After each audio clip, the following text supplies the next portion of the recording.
Oui, hein. Ouais. De toute façon, sinon je n'ai pas besoin de micro. Ah, non. Alors, je suis contente d'être de nouveau parmi vous. Ça fait au moins 2 mois. Ça fait la 3e fois que je suis là. Donc, j'espère que vous avez autant de joie à me voir que moi de vous revoir et de vous apporter la parole de Dieu. Merci pour ceux qui ont poussé un petit cri. J'aimerais maintenant qu'on puisse lire ensemble la parole de Dieu qui se trouve dans Josué chapitre 23. Alors, je vais me positionner comme ça. J'ai eu quelques petits soucis de santé, du coup, j'ai même pas pris ma Bible parce que c'était trop lourd à porter. Bon, voilà, alors on y va. Donc, Josué chapitre 23. D'accord, bon, c'est juste que je m'habitue au format et on va le lire ensemble. Alors, j'aimerais vous entendre. Hein. On sait tous un petit peu lire, alors on va essayer de lire ensemble le texte biblique, d'accord ?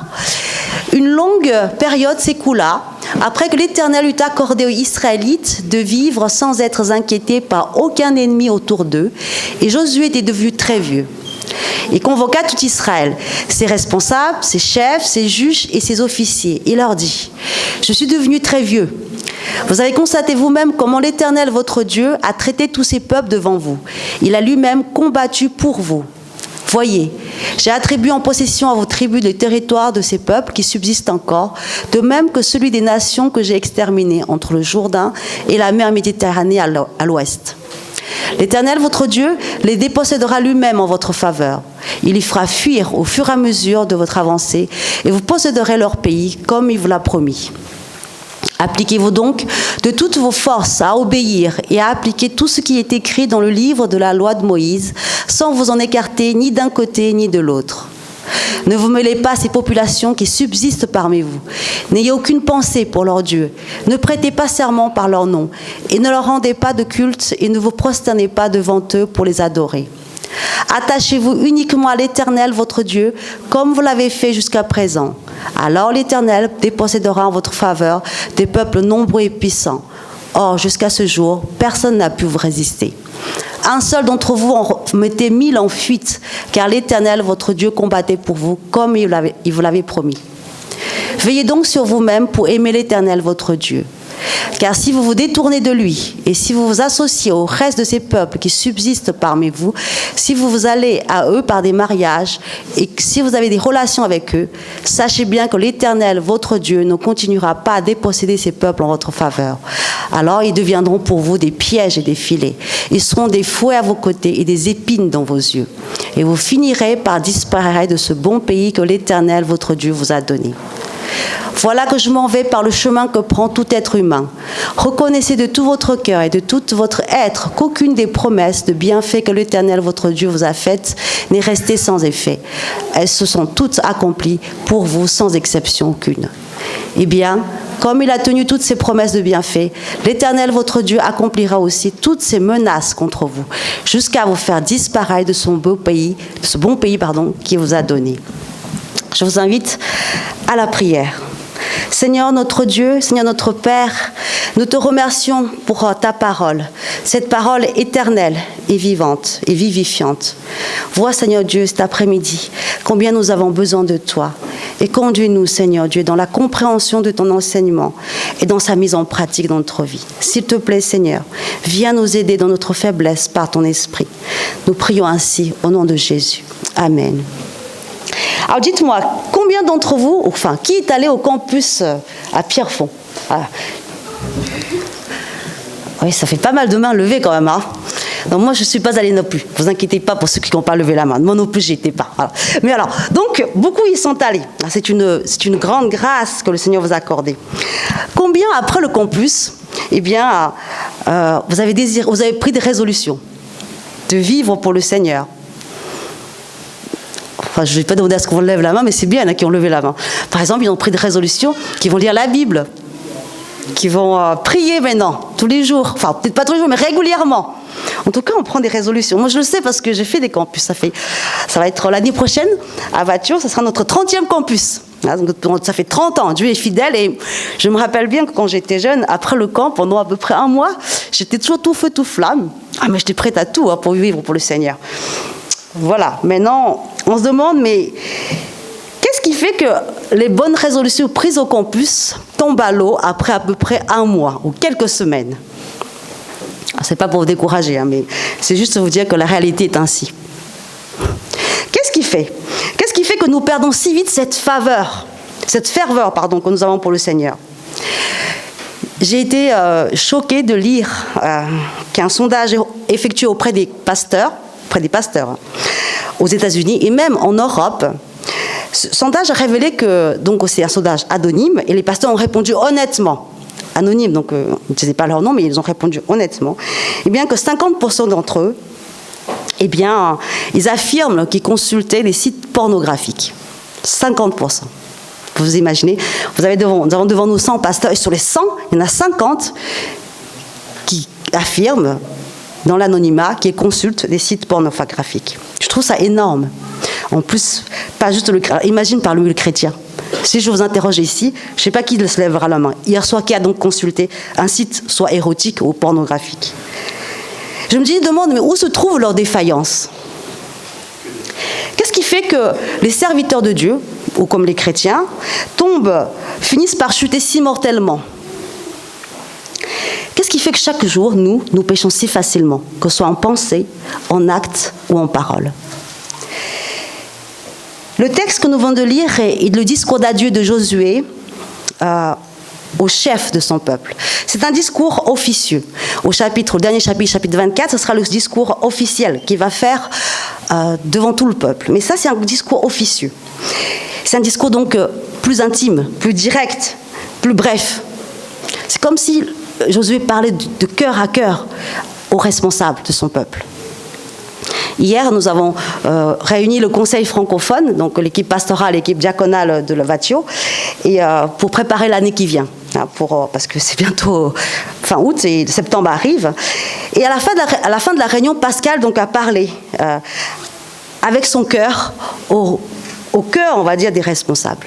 Il a mis l'accent sur ce qui était vital dans la vie de notre Église pour l'année qui vient. Et on va dire c'est un peu ce que fait Josué ici. C'est en fait sa prédication en 14 versets, ce que nous venons de lire.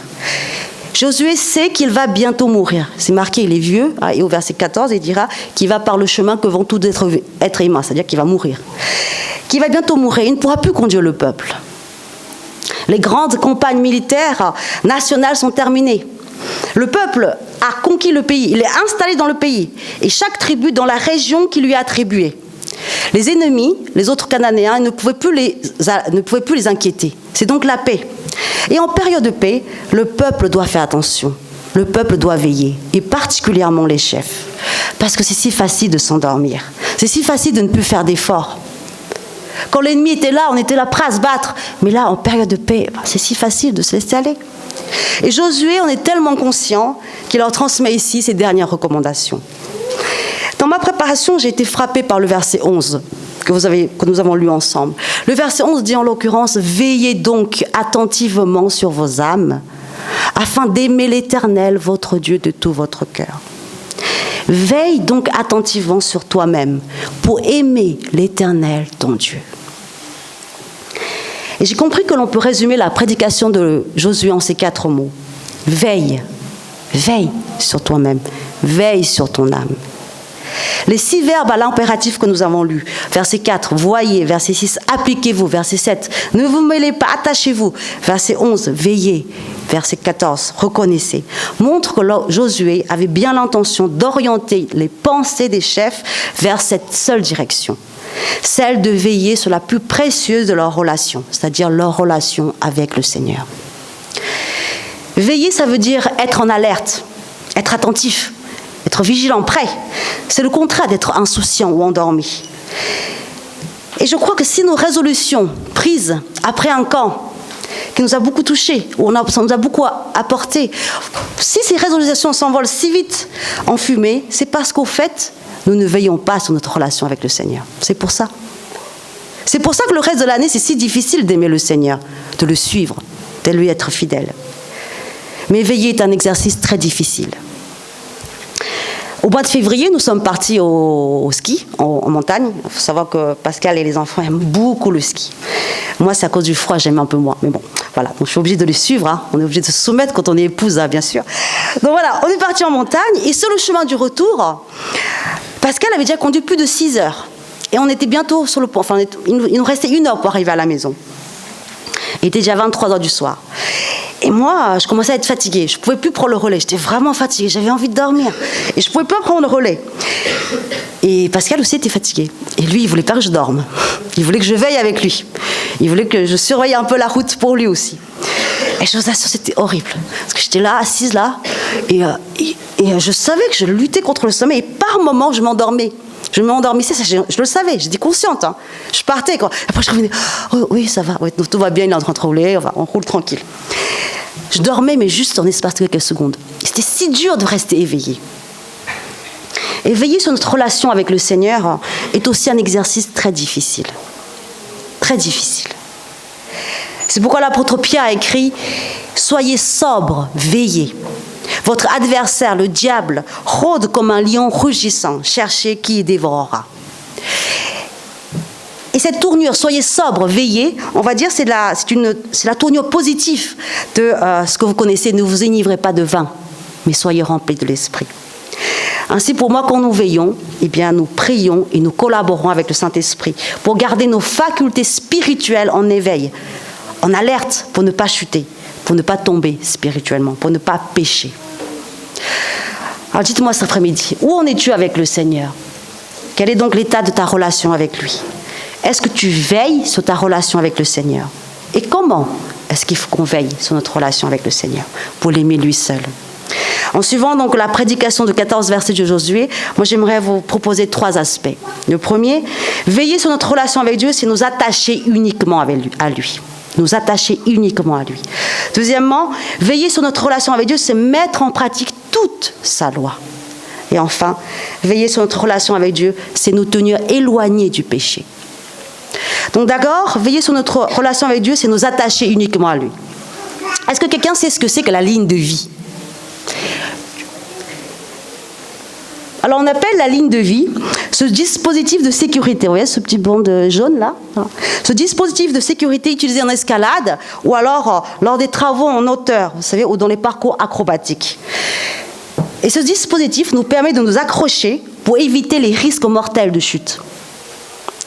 Ceux qui ont pratiqué l'agrobranche, je ne sais pas qui en a fait, moi j'aime beaucoup l'agrobranche.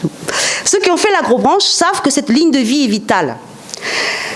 Quand on arrive dans les lieux, on nous explique qu'il faut garder constamment l'un des 2 mousquetons accroché, attaché au fil tendu tout le long du parcours.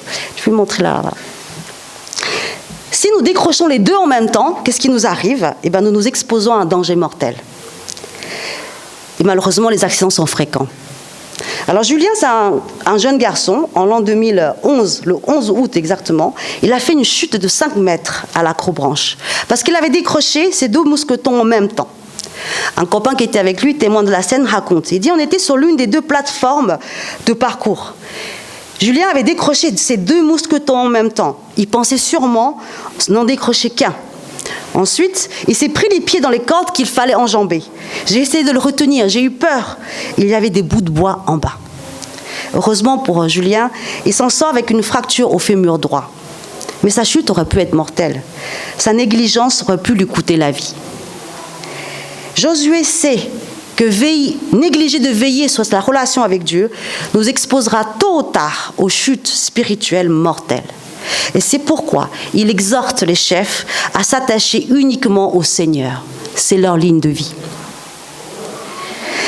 Josué leur rappelle qui est ce Dieu auquel ils doivent uniquement s'attacher. Il leur parle d'abord de la grâce de Dieu. Il dit que Dieu a choisi le peuple d'Israël pour en faire son peuple. Il leur a promis de leur donner une terre. Et c'est fait, ils sont en terre promise. Ce choix, ce don, c'est uniquement par grâce. Et ce projet que Dieu a pour eux, c'est une grâce. Ce Dieu a une sagesse infinie et un amour illimité. L'homme ne peut pas le manipuler. Josué leur rappelle également la puissance divine Regardez, ce Dieu, c'est lui qui a exterminé toutes les nations plus puissantes qu'eux pour leur donner le pays. Le fait qu'un Israélite fasse fuir 1000 adversaires, tu en dis miracle. Je ne sais pas, vous n'êtes pas 1000, hein.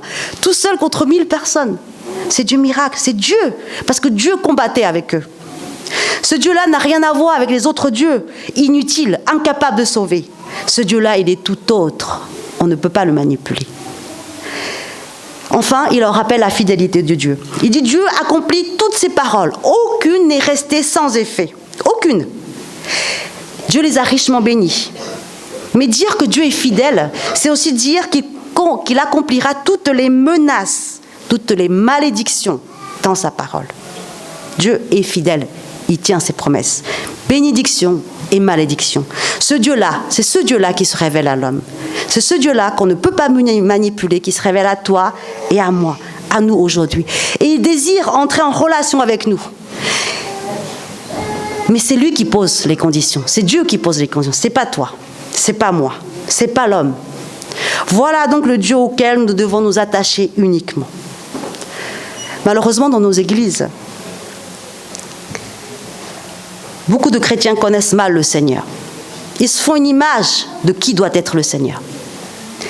Vous savez, nous avons 5 enfants et on a eu des ados à la maison. Enfin, je sais qu'il y a des ados ici. Je pense que ça va peut-être leur parler un peu. Mais en tout cas, nous avons constaté en tant que parents que l'ado avide d'indépendance à des moments d'élan vers ses parents. Vous savez, tout d'un coup, il dit « Oh, ma maman chérie, il te prend, voilà, il te fait un câlin. » Oh là là là là, tout d'un coup, pourquoi est-ce qu'ils sont si affectueux, si aimables? On se demande, oh là là, il y a un... Et au fait, c'est parce qu'au fait, ils préparent leur coup pour obtenir quelque chose de la part de leurs parents. Donc tous ceux qui sont ados, ils savent ce que ça veut dire. Mais les parents aussi. Hein. Et trop souvent, en fait, nous sommes comme ces ados, ces chrétiens-là. Nous sommes comme ces ados. Nous tentons de manipuler le Seigneur. Nous nous approchons de lui en vue d'obtenir quelque chose de lui. Nous venons au culte pour nous sentir mieux peut-être. Nous venons au culte pour trouver une solution à notre problème. Nous venons ici pour que nous ayons peut-être une meilleure note la semaine prochaine. Non, pas la semaine prochaine, la semaine d'après. Ou pour que notre enfant soit plus sage. Mais rares sont les moments où nous nous approchons de Dieu juste pour être avec lui, juste pour mieux le connaître. C'est un mal profond qui empêche réellement, qui nous empêche réellement de découvrir qui est Dieu et de nous attacher profondément à lui. C'est un péché qui ronge nos églises. Vous savez, le développement des sciences humaines, comme la relation d'aide, vous en avez sans doute entendu parler, a apporté de beaucoup de bonnes choses. L'Église, par exemple, a pris conscience de la terrible souffrance de ses membres. Mais au lieu de nous approcher de Dieu et de nous libérer pour mieux nous intéresser aux autres, nous sommes maintenant davantage préoccupés par notre bien-être et davantage déterminés à trouver les moyens pour nous sentir bien. Nous sommes prêts à tout. Si Dieu ne nous donne pas le soulagement, eh bien nous chercherons par nos propres moyens. Si Dieu, lui, n'est pas assez bon pour nous donner ce dont nous avons besoin, eh bien, il faudra compter sur quelqu'un d'autre, placer notre confiance ailleurs. Nous devenons ainsi plus préoccupés par notre inconfort que par notre impiété. Les mots souffrance, guérison, blessure ont plus de sens pour nous que repentance, confession, faute. Pendant des siècles, si vous lisez l'histoire de l'Église et tous ces témoins, ces nuées de témoins, pendant des siècles, l'Église a enseigné que le peuple de Dieu avait pour objectif suprême de glorifier Dieu et de trouver en lui ses délices. Pour ces chrétiens, rien n'est compté plus que de connaître Dieu. Mais aujourd'hui, à l'Église, on enseigne trop souvent que l'objectif suprême de Dieu est de faire du bien à son peuple et de lui accorder des victoires. Désormais, la mission centrale de l'Église, c'est d'aider les chrétiens à se sentir mieux. C'est de vous aider à vous sentir mieux ici. À surmonter la dépression, à remplacer la haine de soi par l'amour de soi, à se débarrasser de la honte en assumant pleinement, ouvertement ce qu'on est. Ce sont de bonnes choses. Elles ne sont pas mauvaises en soi. Mais quel drame. Désormais, notre personne est plus importante que Dieu. Trouver des solutions à nos problèmes est plus important que de rechercher Dieu. Je viens ici pas pour rechercher Dieu, je viens ici pour trouver une solution à mon problème, à mon dilemme. La raison d'être de la foi chrétienne, c'est nous. Notre bien-être, notre épanouissement. Ce n'est plus Dieu, ce n'est plus le Christ, c'est moi. Et dans les églises, la vie tourne autour de moi, autour des chrétiens, et de mes besoins, de mes désirs. Je suis au centre, moi. Ce n'est plus Dieu, c'est moi. Dieu existe pour moi. Il existe pour moi. Ce n'est pas moi qui existe pour lui. Quel drame. Il est donc devenu plus important pour le chrétien de se sentir mieux que de connaître Dieu. Pire, nous sommes plus convaincus que celui qui a trouvé Dieu se sent toujours mieux. Si tu as trouvé Dieu, c'est sûr que tu ne dois que te sentir mieux. Et c'est ce que fait véhiculer la théologie de la prospérité. Vous connaissez peut-être. Elle enseigne en substance que si tu as la foi, tu ne peux pas être malade. Tu pries, tu seras guéri. Si tu as la foi, ton magasin marchera, c'est normal. Tu as la foi, Dieu te bénit. Elle fait véhiculer que tu seras toujours en bonne santé, tu auras toujours la victoire sur les tentations et sur tes luttes. Tu les auras la victoire, il suffit de croire. Il me semble que ces idées-là vont à l'encontre de l'enseignement de la Bible. S'attacher uniquement au Seigneur, c'est l'adorer dans le renoncement à soi, renoncement coûteux à nous-mêmes.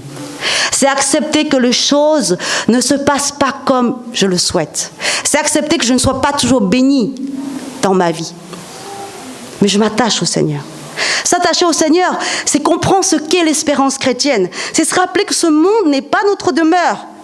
C'est réaliser que tant que nous ne serons pas dans la présence du Seigneur, nous ne pouvons pas nous sentir pleinement bien. Nous ne pouvons pas nous sentir pleinement bien. Nous ne pouvons pas être complètement épanouis. C'est accepter que l'espérance future vaut mieux que le soulagement présent. C'est vrai, Dieu prend soin de nous. Et il arrive souvent de régler nos problèmes et de nous soulager de nos souffrances. Mais ça ne marche pas toujours. Il arrive qu'il nous laisse bel et bien dans nos souffrances.